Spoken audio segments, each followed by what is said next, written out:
លោកអនុទានបានប្រកាសថា Peace is over កិច្ចព្រមព្រៀងសន្តិភាពកម្ពុជាសៀមទាំង4ចំណុចនឹងមិនត្រូវបានសៀមយកមកអនុវត្តទៀតទេដោយចាត់កម្ពុជាថាបានរំលោភលើកិច្ចព្រមព្រៀងនេះក្នុងនាមជានាយករដ្ឋមន្ត្រីសៀមដែលបានចុះហត្ថលេខាលើកិច្ចព្រមព្រៀងសន្តិភាព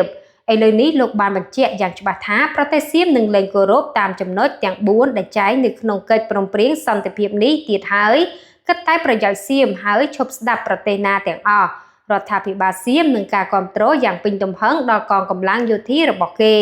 លក្ខខណ្ឌ4ចំណុចដែលព្រមព្រៀងគ្នាមានដូចជា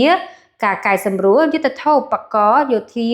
ធនធ្ងន់អាវុធធនធ្ងន់ការដោះមីននៅតំបន់ដែលមានព្រមព្រៀងរួចកិច្ចសហប្រតិបត្តិការដើម្បីទប់ស្កាត់និងបង្ក្រាបបទល្មើសឆ្លងដែនការឆបោកតាមអនឡាញ scam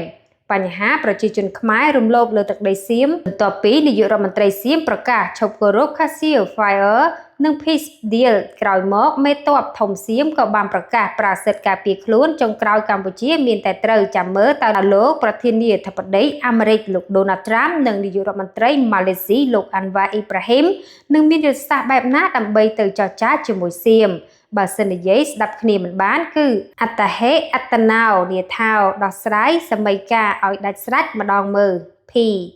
ប្រភពពីមេតបលីពូផងដែរតកតងទៅនឹងព័ត៌មាននេះក៏បានបញ្ចប់សូមអរគុណសូមជម្រាបលា